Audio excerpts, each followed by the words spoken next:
Good evening everyone, this is R K Mahato. Welcome to R K education. आपका batch code ERKM059। Topic है pronoun. Day 1। Day 1 का भी part 1 है। आज की डेट है 12 अगस्त 2021। बिफोर वी स्टार्ट क्लास, थोड़ा सा मैं आप लोगों को कुछ बातें बता दूं। एक छोटी सी अच्छी बात आप लोगों के लिए। जो आप में से अगर कोई ऐसा बच्चा जो GD की तैयारी कर रहा हो, या DSSB का अपकमिंग एग्जाम, या CHSL की तैयारी कर रहा है, तो आप लोगों के लिए, आपको जैसा पता है, मॉक टेस्ट तो पहले से ही अवेलेबल थे हमारे पास। ऑलरेडी आप लोगों ने कई सारे मॉक टेस्ट दिए भी होंगे। अगर नहीं दिए तो आपसे बड़ा बेवकूफ़ कोई नहीं है। मेरे एप्लीकेशन पे मॉक टेस्ट 10 रुपये, 11 रुपये, 15 रुपये में अवेलेबल है। और इतनी सी चीज़ के लिए आप 1500, 2000 रुपये भी पे करते हैं। ठीक है। तो आप जल्दी से जाइए। अगर आप लोगों ने मॉक टेस्ट नहीं दिया है तो क्लास ख़त्म होने के बाद मॉक टेस्ट को ज़रूर दीजिएगा, क्योंकि एग्ज़ाम आपका ऑनलाइन है। तो प्रैक्टिस भी ऑनलाइन करनी बहुत ज़रूरी है। ठीक है। अच्छा, अब ये तो चीज़ें वो है जो मैंने आपको सर्विस पहले से ही प्रोवाइड कर रखी थी। अगर आप लोगों ने उसको अवेल किया है तो वेल एंड गुड। अगर अवेल नहीं किया उस सर्विस को, तो आपसे बड़ा मतलब मैं कहूँगा कि एक तरीके से बेवकूफ़ इंसान कोई नहीं है। इतने सस्ते सस्ते चीज़ों को आप छोड़ रहे हो, जो कि आपके एग्जाम के लिए ज़रूरी है। खैर, मैं आगे बढ़ता हूँ। कुछ और बातें आपको बतानी थी क्या, कि अब जो है ये मॉक टेस्ट अब थोड़ा सा अपग्रेड होने वाले हैं। यानी कि इसमें अभी तक आप लोगों के हिंदी के कुछ कम क्वेश्चंस थे या मैथ के थे। तो अब आपको इसके और भी सीरीज मिल रही है। DSSB के लिए Hindi, reasoning, current affair, GK, GS, जितने भी आपके सब्जेक्ट होते हैं, सबका मॉक टेस्ट अब आप लोगों को मिलना स्टार्ट हो जाएगा। ठीक है। मॉक टेस्ट, हाँ, ये है कि इसकी कॉस्ट लगेगी। मेरे एप्लीकेशन पे 90% चीज़ें फ्री है और 10% चीज़ें पेड है। ठीक है। वो भी सिर्फ इसलिए ताकि हमारा एप्लीकेशन अपना मतलब चलता रहे ठीक तरीके से। तो उनके सर्वर चार्जेस होते हैं कितने। तो आपके लिए ये मॉक टेस्ट पड़ेगा 10 रुपये, 15 रुपये, 20 रुपये, मतलब इससे ऊपर नहीं होगा। हल्का फुल्का नॉर्मल सा चार्ज होता है, वो होगा। वो आपको पे करके एकदम एग्जाम का एक्सपीरियंस लेना होगा, ऑनलाइन वाला। दूसरी बात, एक और अच्छी बात मैं आपको बता देता हूँ कि अब बहुत ही जल्द, अभी जैसे आपका सिर्फ इंग्लिश का बैच चल रहा है, उसी तरीके से अब जल्दी ही आपका पेड बैच स्टार्ट होने वाला है। मैथ, रीजनिंग, इसके अलावा current affairs, Hindi, GK, GS सारे लॉन्च होने वाले हैं। बस अभी थोड़ा सा मेन काम, अभी फ्रेमवर्क बचा हुआ है। टीचर्स के साथ टाइमिंग का थोड़ा इशू चल रहा है, और भी सारी चीज़ें हैं। लेकिन जल्दी ये अनाउंस हो जाएगा। मेरी साइड से सब ओके हो चुका है। बस अब टीचर्स वगैरह का थोड़ा सा शेड्यूल वगैरह करना है। तो अगर आपको इसको ज्वाइन करना है और आपने ऑलरेडी इसमें ज्वाइन कर रखा है, तो आपको बहुत ही नॉर्मल फीस में होगा। लेकिन अगर आपने इसमें अगर कोई बाहर का बच्चा है तो उसके लिए ज़्यादा फीस होगी। वो कितनी होगी वो आपको आगे बता दिया जाएगा। ठीक है। तो ये सारी चीज़ें थी, आपको मुझे डिस्कस करनी थी, वो सारी हो गई। और ये जो UPSSC का जो एग्ज़ाम आ रहा है, उसके लिए भी सोचा हुआ है। वो आपको नेक्स्ट क्लास में बता दिया जाएगा। उसके लिए कैसे मॉक टेस्ट होगा, उसके लिए एग्जैक्टली पेड बैच मैं ये नहीं कहूँगा उसके लिए हमने पर्टिकुलरली लॉन्च करना है। लेकिन जो उसमें पढ़ाया जाएगा सिलेबस, वो सारा अवेलेबल किया जाएगा आपको।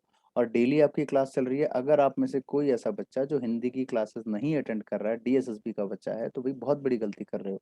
डेली आपकी क्लास चलती है यूट्यूब पे, और इवन मैं आपको आपके व्हाट्सएप तक पे लिंक भेजता हूँ। अगर आपने गौर किया हो तो। आता है कि नहीं आता? आता है तो एक बार ठेंगा दिखाना। लिंक आता है ना सभी बच्चों को? हाँ, आता है, बहुत बढ़िया। ठीक है। वो मैं एक बार टाइमिंग दोबारा बता देता हूँ। डेली लाइव क्लासेस हमारी यूट्यूब पे चलती है। उसकी टाइमिंग मैं आपको बता देता हूँ क्या है। 10 बजे से लेकर के 11 बजे तक हमारी क्लास चलती है। कौन सी? तो ज्योग्राफी और पॉलिटी। ठीक है। अब ज्योग्राफी और पॉलिटी कैसे सर, एक ही टाइम में दो दो? तो बताता हूँ आपको।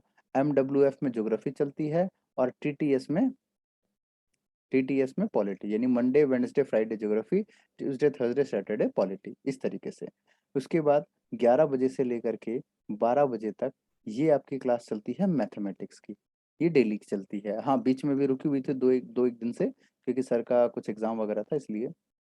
फिर आधे घंटे के गैप के बाद 12:30 बजे से लेकर के 1:30 बजे तक आपकी चलती है करंट अफेयर की क्लास। मैम पढ़ाती है, आपने अटेंड किया होगा ज़रूर। उसके बाद आपका गैप आता है। फिर उसके बाद आपकी क्लास चलती है कितने बजे? तो 2 बजे। 2 से लेकर के 3 बजे तक आपकी क्लास होती है। एक मिनट, नहीं, ये क्लास तो आगे शिफ्ट करती है ना। नहीं नहीं नहीं, 2 से 3 वाला स्लॉट अभी हमने रोक दिया है। सॉरी। ये आपकी इसके बाद पूरा गैप है पूरा। उसके बाद आपकी क्लास चलती है 6 बजे। 6 से लेकर के 7 बजे तक आपकी चलती है हिंदी की क्लास। और उसके बाद 7 बजे से लेकर के 8 बजे तक आपकी क्लास चलती है कौन सी? तो इसमें चलती है आपकी रीजनिंग की क्लास। ठीक है, तो ये आपका पूरा स्लॉट है। बीच में आपका 2 से लेकर के 6 बजे तक पूरा फ्री टाइम है। बाकी ये आपका पूरा स्लॉट है। तो मैं आप लोगों को ये सजेस्ट करूंगा कि लाइव क्लास को ज़रूर अटेंड किया करो। फ्री ऑफ कॉस्ट आपको मैं प्रोवाइड कर रहा हूँ। आप में से कौन कौन बच्चा है जो अटेंड करता है क्लासेस? एक बार ठेंगा दिखाओ। चलो, कुछ बच्चे अटेंड करते हैं, शाबाश।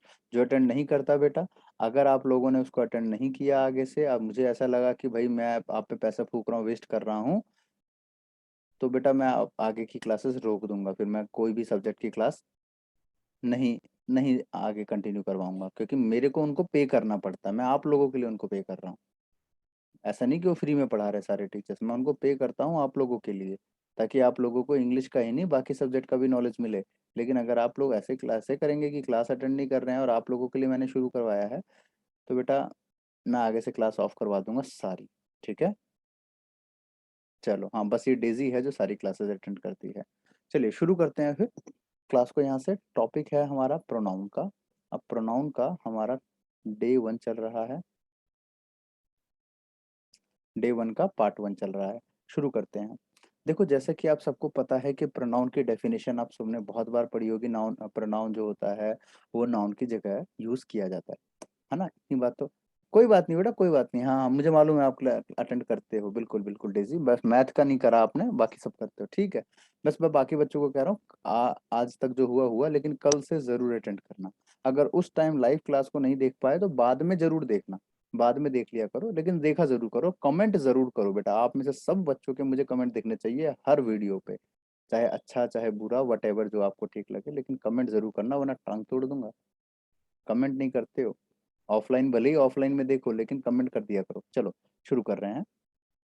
जैसे कि आप सबको पता है कि हमारे पास जो है प्रोनाउन की डेफिनेशन ही इतनी थी हमारी, कि भाई प्रोनाउन जो होता है वो नाउन की जगह पे यूज किया जाता है, राइट? अच्छा, अब देखो यहाँ पे इतना ही बात नहीं होता, इसके आगे की चीजें भी होती है, हम उसको भी समझना है। जैसे मैं आपके सामने कुछ वर्ड लिख रहा हूँ, बताना ये प्रोनाउन है कि नहीं है। जैसे मैंने लिखा वर्ड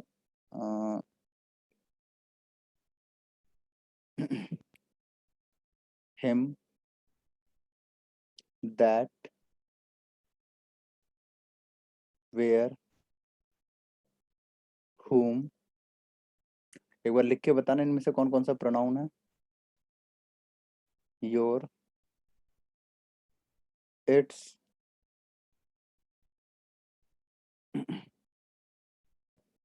एवरी, एवरीवन। चलो एक बार इनमें से बता दो बच्चों कौन कौन से प्रोनाउन है।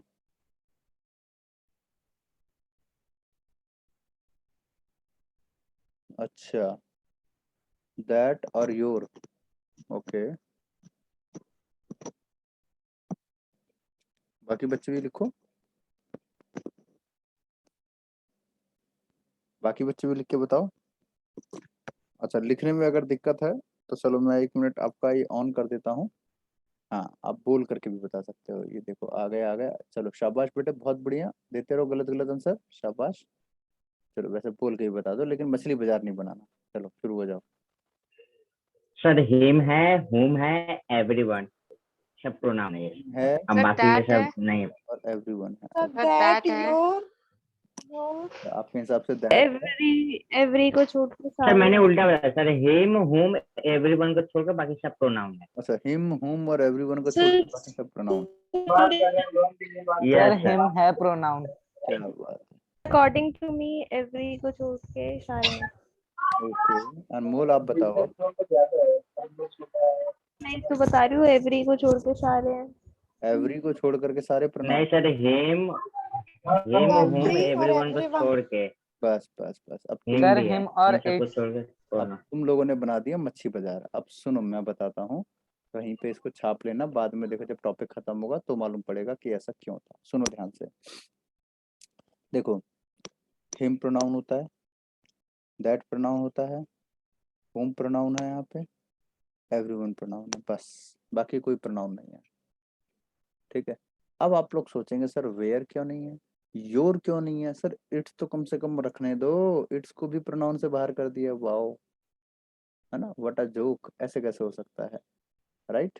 चलो अब एक बार इसको कहीं आजू बाजू में कॉपी के किनारे किनारे में नोट कर लो। जब क्लास आपकी प्रोनाउन खत्म होने लगेगा तो इस पेज को वापस खोल के देखना, तो आपको अंदाजा लग जाएगा कि मैंने क्यों बोला कि ये प्रोनाउन है और ये प्रोनाउन नहीं है। जल्दी से टीप लो, उतार लिया। मोनिका बोलो हाँ जी सर। सर रह गया 1 मिनट।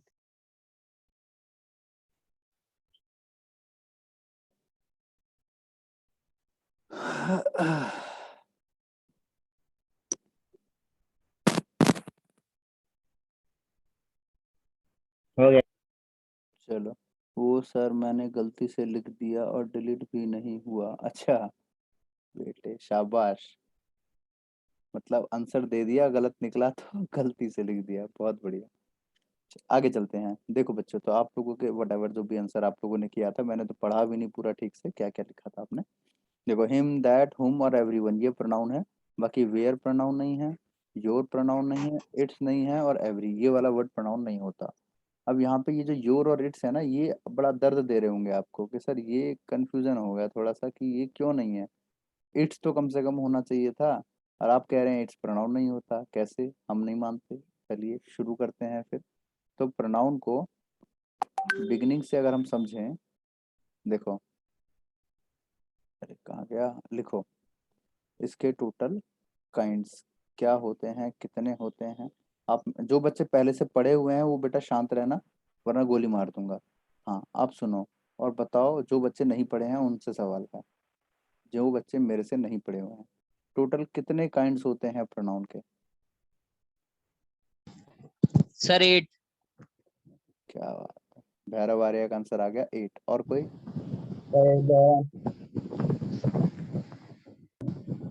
अभी सर 11 होते हैं। क्या बता रहे हो क्या, ओ श्रेया, ओके, मोनिका, राकेश, बेटा जो पढ़े हुए बच्चे हैं वो शांत रहना, वरना 22 थप्पड़ मारूंगा, कृपया करके शांति बनाए रखें वो बच्चे। बस एक ही बच्चे ने जवाब दिया, बाकी बच्चे क्या चाह रहे हैं, ये चाहना देखो हंसने के अलावा इसको कुछ आता भी है कि नहीं। अरे अटन्नी, ये दाम आपने 22 है ना, तो 11 होगा तो। चलो जरूरी नहीं कि लड़की ही 22 थप्पड़ खींचे, लड़के का 22 जो है ना बेटा ऊपर ही पहुंच जाएगी वो। चलो हम समझाते हैं, वो कह रही है पता नहीं, मैं बताता हूँ कितने काइंड्स होते हैं, तो उन्होंने बताया 8। इसके टोटल काइंड्स जो होते हैं, राम बाबू चालू हो जाओ। सर 11 होते हैं, 11। पाश, इसका ट्रिक है सर डाइपर, DIPER, D क्या डबल, बात है, यस सर। तुम्हें तो यार वो भी याद है, बहुत बढ़िया जी, मौज कर दी। तो इसका ट्रिक होता है डाइपर, बच्चे जब रोते हैं तो उसको क्या पहना दो, डाइपर, DIPER, डाइपर। अब इसको याद करने की ट्रिक थी ये, DIPER, यानी आर के ऊपर 3, बाकी पे 2 2, 3 और बाकी सबके ऊपर 2 2 2। 11, है ना आसान ट्रिक। Yes sir. अब देखो यहाँ पे डी के ऊपर 2 है, इसका मतलब क्या है कि डी नाम से 2 वर्ड बनेंगे, demonstrative, demonstrative pronoun, distributive pronoun. I से भी 2 बनेंगे, interrogative pronoun, indefinite pronoun. P से 2 बनेंगे, पर्सनल पॉजेसिव। ई से 2 बनेंगे, एक्सक्लेमेटरी, एम्फेटिक। आर से 3 बनेंगे, रेसिप्रोकल, रिलेटिव और रिफ्लेक्सिव। ये सारे नाउन मैं आगे आपको नाम के साथ लिखवा दूंगा, डोंट वरी, राइट। अभी फिलहाल ये ट्रिक उतार लो। वैसे आप चाहें तो इसको और घुमा करके और भी वर्ड्स बना सकते हैं, जैसे REPID, रैपिड, बना, मतलब इसको आगे पीछे आप घुमा करके अपने हिसाब से जो चाहे बना सकते हैं। तो आपकी क्रिएटिविटी पे डिपेंड करता है कि आप कितने ज्यादा क्रिएटिव हैं, तो बना सकते हो। देखो डाइपर को पलट दो, REPID, रैपिड हो गया ना, REPID पूरा ही पलट दिया। इसके अलावा कुछ और बना सकते हो बच्चों, कुछ और दिख रहा है, नहीं, चलो मैं दिखाता हूँ। PRID, प्राइड सर, प्राइड बन गया, और कुछ, चलो बस चलो इनमें से कोई भी एक याद कर लो, चाहे तो रैपिड याद कर लो, चाहे डाइपर याद कर लो, चाहे प्राइड याद कर लो, ठीक है। चलो तो मेन बात थी कि आपको बस याद रखना था कि इनमें से किसी भी तरीके से किसी एक को पकड़ लिया आपने। अब इनके जरा नाम लिख लीजिए फटाफट फटाफट से, लिखो। सर राइट भी बनेगा, RIPED। राइप्ड, हाँ ये भी बन सकता है। क्या बात है, आपने तो मौज करवा दी। लिखो, सबके नाम लिख लो। PIDES, personal pronoun, possessive pronoun, demonstrative pronoun, distributive pronoun, reciprocal pronoun, relative pronoun, reflexive pronoun, emphatic pronoun, exclamatory pronoun, interrogative pronoun और लास्ट indefinite pronoun। चलो जल्दी जल्दी से छाप लो। ये लिख रहे हैं पाइडर, मतलब स्पाइडर लिखने वाले थे क्या? ये ट्रिक बना रहे हैं, स्पाइडर में से एस गायब कर दो, पाइडर बन गया। क्या बात यस सर। है। तो स्पाइडर नहीं लिख सकते ना? सही है बेटा, सही है, मौज कर दी तुमने तो। सर तो स्पाइडर मैंने डायपर काफी सबको याद फेमस की रहेगा। है। बता दिया, बन गया पाइडर, ये अच्छा वर्ड था। चलो देखो, तो सर हमारे पास डायपर ज्यादा फेमस है। हाँ वो ज्यादा फेमस है। देखो तो हमारे पास सारे वर्ड निकल आए। देखो पी नाम से 2 बन रहा है, डी नाम से 2 आ गया, आर से 3 आ गया, ई से 2 आ गया और आई से 2 आ गया। तो टोटल कितने हो गए 11। आसान ट्रिक है ना? तो कोई भी ट्रिक बना लो, प्राइड बना लो, रैपिड बना लो, डाइपर बना लो, स्पाइडर वाला ऐसा सर आपने एक्सक्लामेटरी के अंदर सर आपने एम की जगह एन लिख दिया है। एक्सक्लेमेट, नहीं नहीं एम ही है वो गलती से छोटा हो रह गया होगा। सर स्क्रीन नहीं दिखाई दे रही मुझे, आए बेटा एक बार आंखों को ना ऐसे ऐसे ऐसे ऐसे करके खुजा के देखो एक बार ठीक से। एक बार ना पानी मार लो थोड़ा सा, शायद फिर दिख जाएगा ना ठीक से। हाँ हाँ, आंखों पे ही पानी मारोगी और कहाँ। हे भगवान, सही है, गजब बच्चे हैं भैया। ये फोन पे थोड़ी कोई पानी, फोन पे पानी मार करके एक बार देखेंगे भैया जिंदा है। पानी वानी पिलाओ अपने फोन को। चलो लिख लो। ठेंगा दिखा दो, लिख लिया हो तो। चलो ये तो है नाम याद करने का, मैंने आपको तरीका बता दिया कि इस तरीके से आपको सारे नाम याद रखने हैं। ठीक है। अब देखो इसमें आपको ऐसी ऐसी अनोखी अनोखी चीजें सीखने को मिलेगी जो आप शायद पहली बार सीखोगे। जो बच्चे पहले पढ़ चुके हैं उनके लिए तो दूसरी बार है, जो पहले नहीं पढ़े हैं उनके लिए पहली बार है। तो हेडिंग डाल लेना पहला, पहले नंबर का पर्सनल प्रोनाउन। पर्सनल प्रोनाउन, नाम से ही दिख रहा है, इट्स वेरी पर्सनल, राइट? कि कोई चीज़ आपको बहुत पर्सनल है कि भैया इसको पर्सनली मत ले, हाँ it's very very very personal. तो भैया आपका ये पर्सनल हो गया, नाम से दिख रहा है कि पर्सन, पर्सनल में पर्सन वर्ड आ गया। तो अब इनमें हमारे पास क्वेश्चंस कैसे आते हैं, इनके हमारे पास प्रोनाउन कौन कौन से होते हैं, लेट्स टॉक अबाउट इट। तो कुछ सेंटेंसेस से स्टार्ट करते हैं, एक बार मेरे साथ कुछ फटाफट से सेंटेंस लिख लीजिएगा। Me and all my friends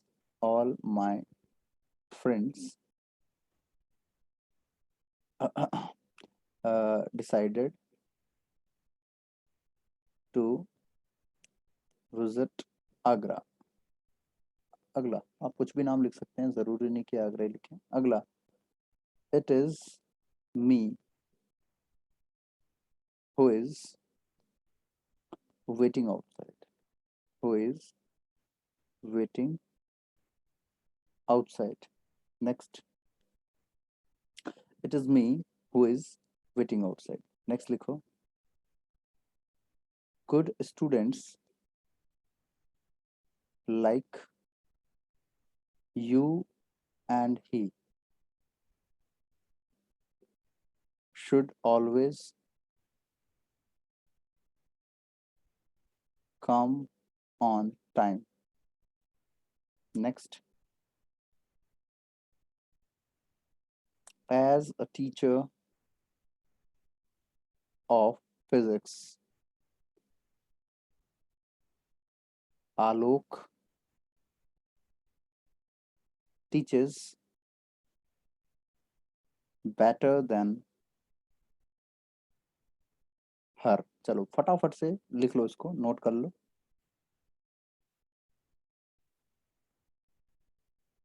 sir हो गया। Yes sir.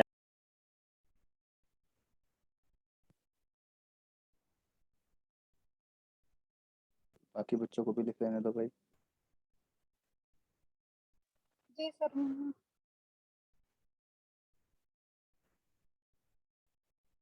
जल्दी जल्दी लिखो।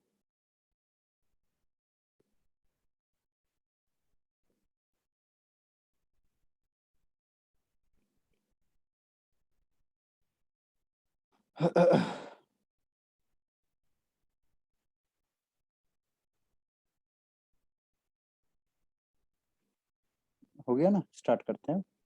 एक बार ठेंगा दिखा देना जिन जिन बच्चे का हो जाए तो। यस, राम बाबू का हो गया। चाहू में आना, दीपक कुमार, अंशुल, भैरव, जतिन। बाकी बच्चे सो रहे हैं। अच्छा, धीरे धीरे धीरे धीरे, शाबाश। चलिए, बढ़िया बढ़िया बढ़िया। हो गया सबका, शुरू करते हैं। बेटा अभी जो बच्चे मेरे से ऑलरेडी पढ़ चुके हैं वो कृपया हीरो ना बने, थोड़ा बाकी बच्चों को भी सीखने देना, ठीक है? ओके बेटा, आपने अपने हिसाब से एक बार जरा इसके आंसर्स बताना शुरू करें। जो आपको ठीक लग रहा है वो अपना बताओ। सर पहले में मी की जगह आई आएगा, ओके। सेकंड में भी मी की जगह आई आएगा, हम्म। थर्ड करेक्ट लग रहा है, फोर्थ में हर की जगह शी आएगा। ओके, क्या बात है, एक ही बार में सारे आंसर फेल मारे। फर्स्ट में सेकंड सर अभी पता नहीं, सेकंड में आई आएगा, थर्ड में यू एंड हिम, और लास्ट में शी।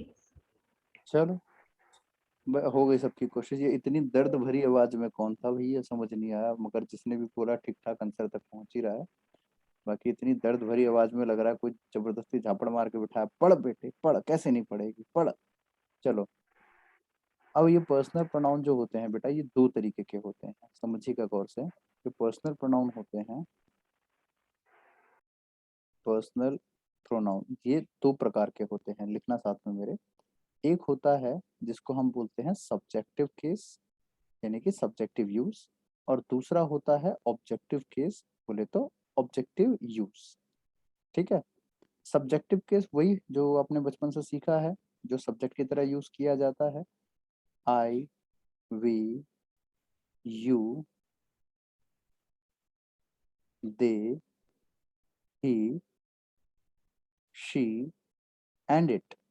ऑब्जेक्टिव केस, आई का मी बना देते हैं। आपने एक्टिव पैसिव में जरूर इसको एक ना एक बार पढ़ा होगा।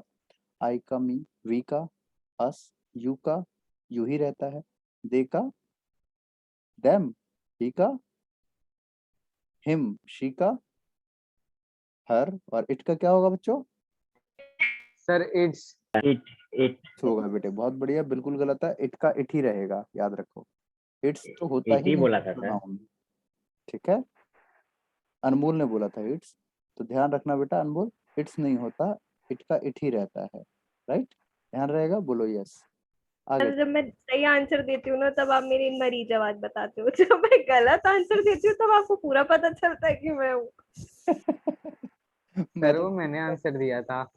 अच्छा, ओके ओके ओके ओके। और जब वो सही आंसर बताते तो लगता है कि कोई जबरदस्ती बुलवा रहा है उनसे, रोते धोते कि मैं नहीं बताऊंगी, मैं नहीं बताऊंगी। चलो, अब सब्जेक्टिव केस का मतलब जो सब्जेक्ट की तरह यूज होना है, ऑब्जेक्टिव का मतलब जो ऑब्जेक्ट की तरह यूज होना है। राइट, अब देखो यहाँ पे फर्स्ट क्वेश्चन हमारा, me and all my friends decided to visit ताजरा, और जो भी है, तो यहाँ पे मी जो है सेंटेंस का सब्जेक्ट होना था यहाँ पे। राइट, और मी से सेंटेंस शुरू नहीं हो सकता। ठीक है, तो लोग बाग बोल चाल में ये बहुत ही मतलब ऐसी मिस्टेक है जो आम जिंदगी में भी हजारों बार लोग करते ही रहते हैं। जैसे आपने देखा होगा कि लोग बाग पार्टी वार्टी में कभी जाते हैं और वहां से एक आध सेल्फी ऐसी झोपड़े सी शक्ल की मार लेते हैं, और उस पे सेल्फी डाल देते हैं फेसबुक पे, me and my friend enjoying the party. Right, लड़कियां ऐसे बकरी से सेल्फी मार के, me and my friends hanging together. तो ये जो इस तरीके से जो सेंटेंसेस डाले जाते हैं व्हाट्सएप के स्टेटस पे या चाहे फेसबुक पे, जो गंदे फैला रहे हैं इस तरीके से सेंटेंस लिख के, तब से आप उनको ऐसा ज्ञान पेल देना कि भैया मी नहीं आएगा, आई आएगा। ठीक है साथ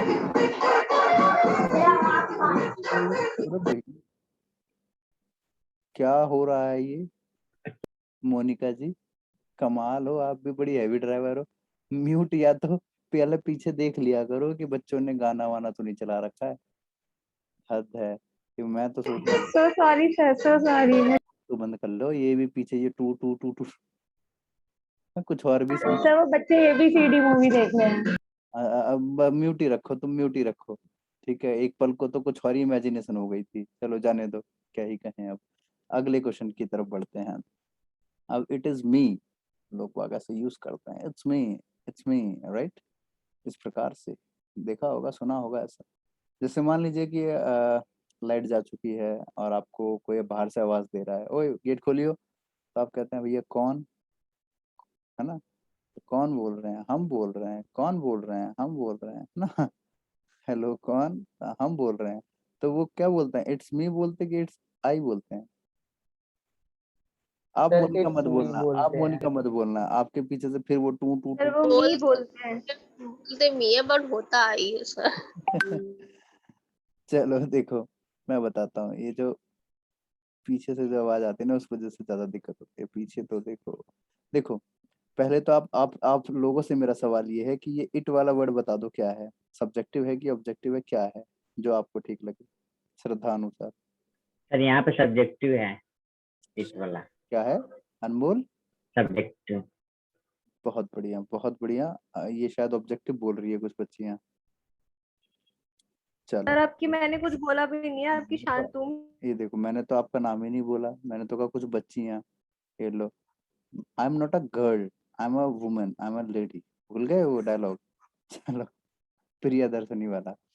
देखो ये जो इट वाला वर्ड है, ये हमारा राम बाबू ने जो बताया, बहुत बढ़िया बताया बेटे, अच्छी कोशिश की, लेकिन गलत आंसर है। ध्यान से सुनो, ये जो लिख भी रहे हैं बच्चे, टिपाई टिपाई कर रहे हैं, बेटा गलत है, सुनो गौर से।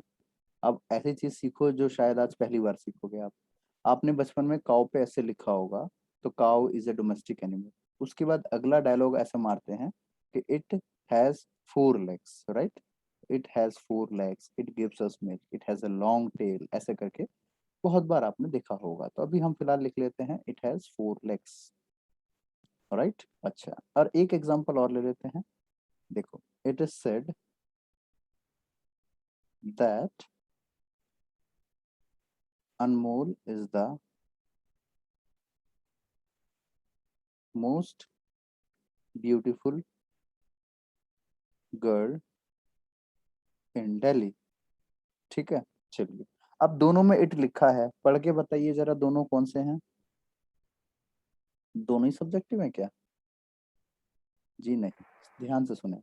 यहाँ पे जो हमारे पास इट आ रहा है पुत्रों और पुत्रियों, यहाँ पे जो इट ये आ रहा सब्जेक्टिव है, है हाँ और नीचे नीचे वाला वाला ऑब्जेक्टिव है। ऑब्जेक्टिव है बेटा, बहुत ऑब्जेक्टिव। बढ़िया, शाबाश, बिल्कुल गलत है। चैंपियन बनने की कोशिश हो गई पूरी। अब ध्यान से सुनो, ये जो इट वाला वर्ड है, आप इसकी जगह कोई नाउन फिट कर सकते हो, जैसे cow, dog, table, chair, buffalo, कुछ भी यूज कर सकते हो आराम से, बिल्कुल कर सकते हैं। क्योंकि इट का मतलब है इंसान से तो रिप्लेस हो नहीं सकता, सीधी सी बात है। इट नॉन लिविंग या जानवर से ही रिप्लेस हो सकता है। तो हम यहाँ पे ये नहीं कह सकते कि राम बाबू हैज 4 legs, तो खतरनाक सेंटेंस हो जाएगा फिर, राइट। अच्छा, अब देखो यहाँ पे हमारे पास अगर ये इट वाला वर्ड किसी नाउन से रिप्लेस हो पा रहा है, इसका मतलब ये पर्सनल प्रोनाउन है, यानी कि ये सब्जेक्टिव या ऑब्जेक्टिव में से एक है। तो फिलहाल ये सब्जेक्टिव केस है, राइट। यहाँ पे आ जाओ, क्या आप इस इट की जगह काउ लिख सकते हो? पढ़ना एक बार। नहीं बोल सकते। ऐसा बोल सकते हो, गाय कहता है कि अनमोल भाई साहब कसुत्ती छोरी, ऐसा तो नहीं हो सकता। गाय, गधा, घोड़ा, हाथी, बंदर, चींटी, नहीं हो सकता ऐसा। ठीक है, तो इसका मतलब क्या आ रहा है यहाँ पे कि ये नहीं हमें कहना है कि ये कहता है, हमें ये कहना है ऐसा कहा जाता है। ठीक है, तो यहाँ पे जब कोई इट वाला वर्ड, ध्यान से सुनो जो मैं बताने वाला हूँ, अगली लाइन चाहो तो याद कर लेना, लिख लेना, छाप लेना या हाथ पे गुदवा लेना, याद रहेगा। जब इस इट को किसी नाउन से रिप्लेस नहीं कर पाते, तो इसको कहा जाता है इंट्रोडक्टरी सब्जेक्ट। लिख लो जल्दी से। ये ना ही पर्सनल सब्जेक्टिव केस है, ना ही ऑब्जेक्टिव केस है। इसको बोला जाता है इंट्रोडक्टरी सब्जेक्ट। जल्दी से टीप लो। लिख लिया? जब इट को किसी नाउन से रिप्लेस नहीं कर ये सर लिख लिया। इंट्रोडक्टरी सब्जेक्ट कहते हैं। यानी ये तीसरे तरीके का आपने इट सीखा।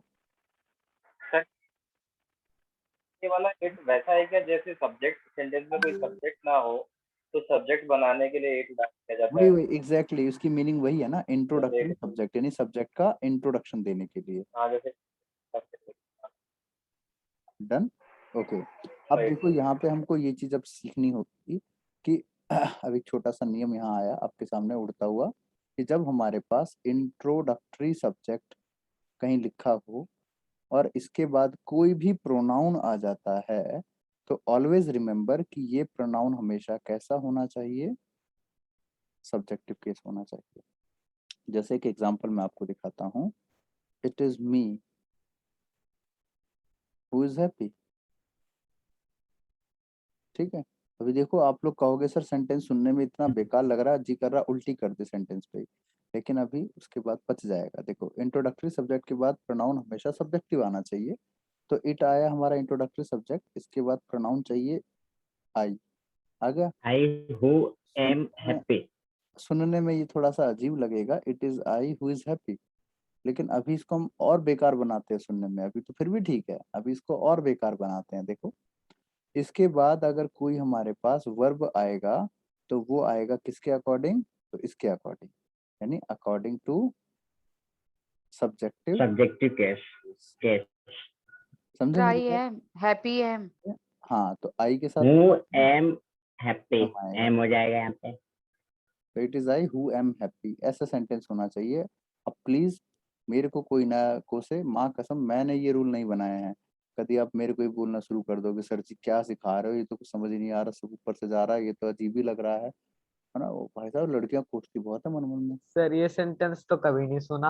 हाँ वही ना, ये मेरे रात भर हिस्से जाती है इन लड़कियों के चक्कर में। सर जी इतना गंदा सेंटेंस बन गया है, तो समझ ही नहीं आ रहा कैसे हो गया, क्या कहें।